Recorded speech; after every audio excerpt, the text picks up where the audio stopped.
For the pre-election period, Yiaga Africa deployed 21 long-term observers across the state, starting from late September.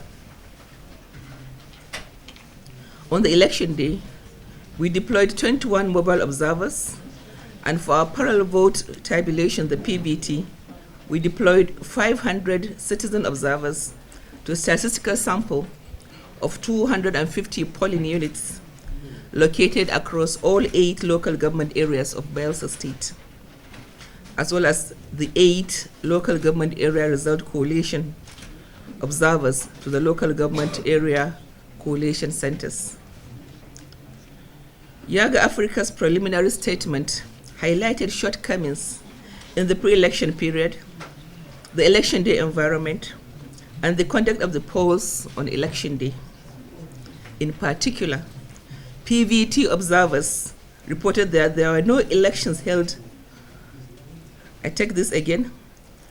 Our parallel voting tabulation observers reported that there were no elections held at 61 out of 250 sampled polling units, and therefore, potentially, 24% of all polling units in Bayelsa did not hold elections. As a result, we released PVT results data indicating that the Bayelsa governorship election was too close to call. Therefore, Yiaga Africa called upon INEC to provide a detailed account of all polling units for which no election was held and to ensure elections are held for all polling units. Any decision short of this would undermine the inconclusiveness of the process. I'll take it again. Any decision short of this would undermine the inclusiveness of the process and would call into question the credibility of the election. INEC has now released the results for the Bayelsa governorship election without holding elections in all polling units.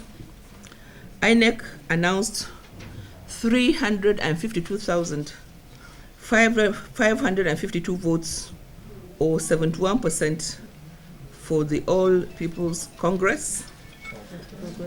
Progressives Congress, and 143,172, or 29% votes for the People's Democratic Party. These results are not consistent with the PVT estimates of between 62% and 46% for the All Progressives Congress and 52% and 37% for the People's Democratic Party.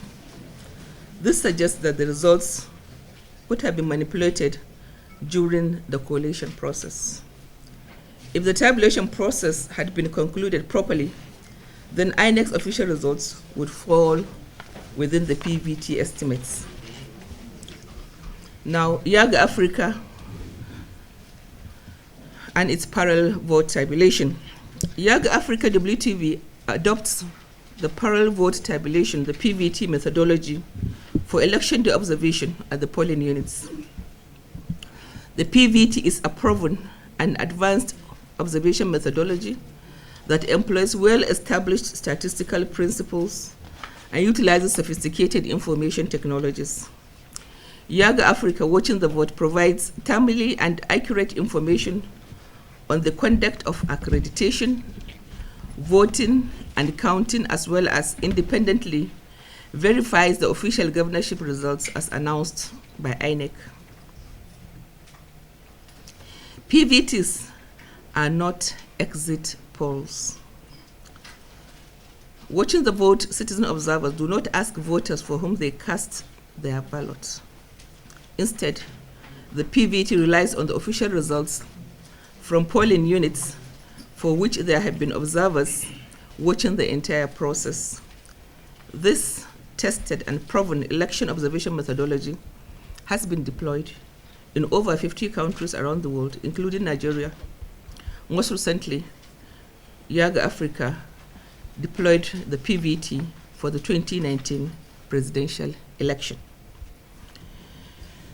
Yiaga Africa PVT sample of polling units was drawn according to well-established statistical principles, as earlier said, and is truly representative of all the polling units, because the percentage of sampled polling units for each local government area is similar to the percentage of all polling units for each local government area. For example, Brass local government area in Bayelsa State has 8.8% of all the polling units in Bayelsa. That is 159 out of 1,804.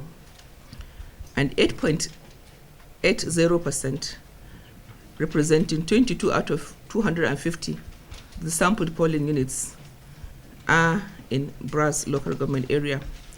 While not identical, the percentages for every local government area are very close, clearly demonstrating that the PVT sample is representative of the entire state. Now, we have an appendix attached that shows, that demonstrates the representativeness of the sampled polling units. Now, on the high percentage of polling units with no election, the watching the vote data shows that election was not conducted in 24%, that is 61 out of 250 polling units of Yiaga Africa's watching the vote sampled polling units. This incident was more prevalent in 28 polling units in southern Ijo local government area, 11 polling units in Obia local government area, 9 polling units in Ekeremo local government area, 7 polling units in Nembe local government area, and 5 in Sabama local government area, and 1 in Yenago local government area of the PVT sampled polling units. Statewide, this data suggests that elections may not have been held in several hundred polling units, thereby seriously compromising the rights of the people of Bayelsa State to freely determine for themselves their elected governor. The PVT is not able to independently verify, regardless of the outcome, who won the Bayelsa gubernatorial elections, because the elections did not occur in 61 of the 250, or approximately 24% of sampled polling units. This reduces the PVT sample, and therefore Yiaga Africa cannot verify the outcome of the elections, of the result. However, the PVT is still able to determine if the collation process was conducted properly and expose manipulation during the collation process. If the official results as announced fall outside of the PVT estimated range, then the results have been manipulated during the collation process. As Table 2 shows, the official results as announced by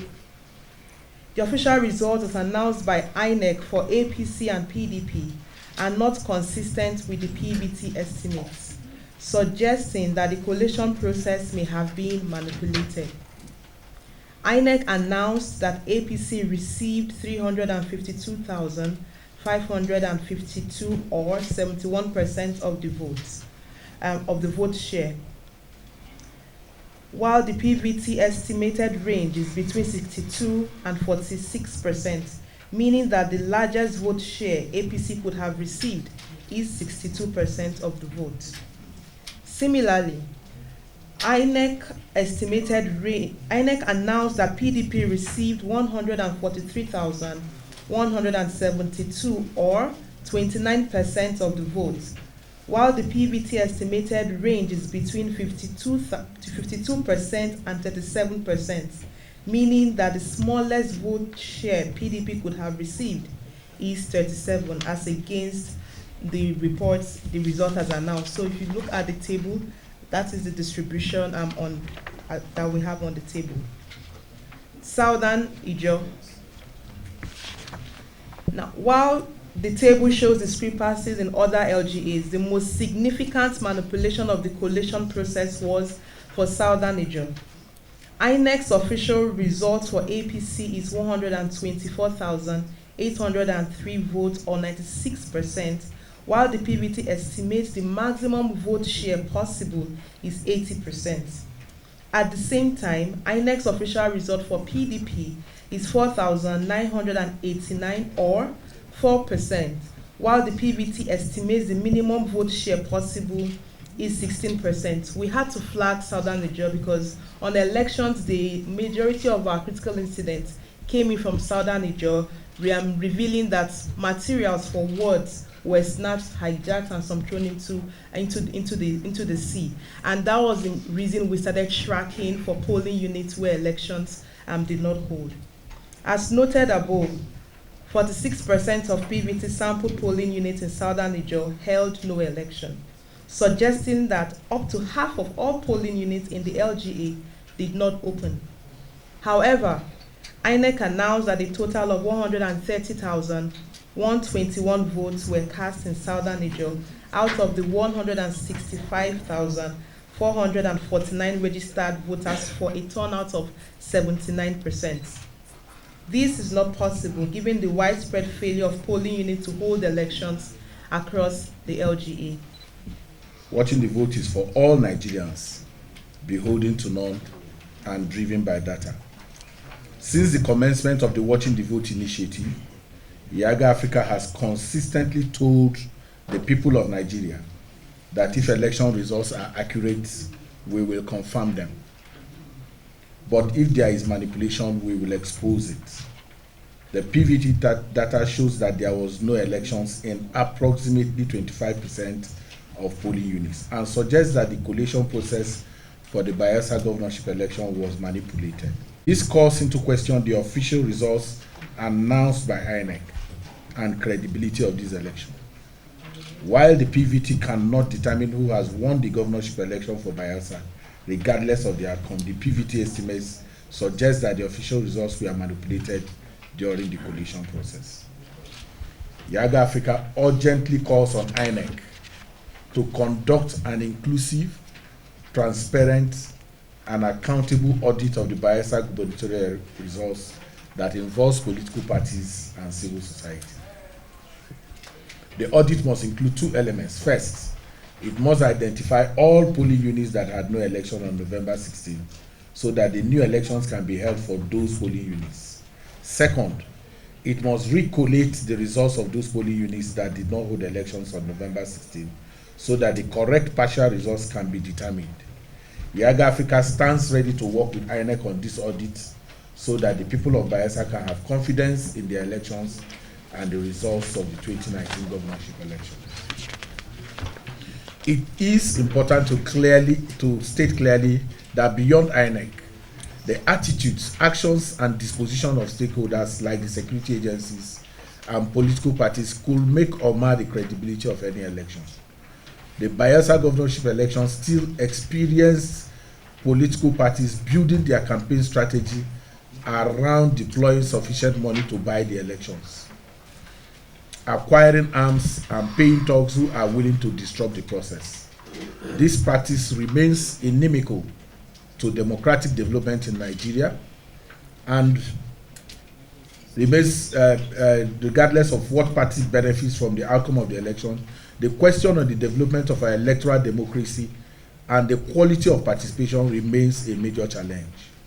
The political class have perfected their act of undermining the process and is consistently making it difficult for INEC to conduct elections across board. Beyond the parties are also the security agencies who are failing in their critical role of supporting the work of INEC for the safety, effective, and successful deployment of materials and safeguarding the process. This failure remains a factor enabling the late commencement of polls, breach of the electoral laws, and the willful commission of electoral offences. Those found responsible from INEC, political parties, security agencies, or any other body for either preventing a polling unit from opening or manipulating the results during the collation process must be held accountable and brought to book. The culture of impunity in Nigeria must end. Further, Nigeria needs to retool her legal framework to address the duality of jurisdiction of courts and timetable for the determination of pre-election cases. The Bayelsa governorship election, which was held on the same day as the Kogi gubernatorial and Kogi West senatorial elections, provided an opportunity for all election stakeholders to change Nigeria's electoral trajectory, especially after the experience of the 2019 general elections. While this trajectory was not changed, there are still opportunities for improvement, especially with the next round of all-cycle elections. The National Assembly must, as a matter of urgency, prioritize electoral reform in their legislative agenda. This is a call to President Buhari to prove to Nigerians that he is committed to electoral reform and leave a legacy of reforms that ends electoral impunity, strengthens democratic institutions, and deepens the culture of democratic accountability. Despite the serious challenges observed in the Bayelsa gubernatorial elections and the need for an audit, Yiaga Africa would like to thank voters who went to the polls despite the myriad of challenges and commends the people of Bayelsa for maintaining peace through the process of collation and announcement of results. We would also like to thank the many Nigerians across the state who volunteered to serve as our watching the vote non-partisan election observers on behalf of the people of Bayelsa. Yiaga Africa commends the dedication and commitment of National Youth Service Corps members who served as ad hoc polling officials. Yiaga Africa also appreciates the collaboration of our development partners and their commitment to Nigerian initiatives to ensure credible elections in our country. Long live Bayelsa State. Long live Nigeria. Thank you very much.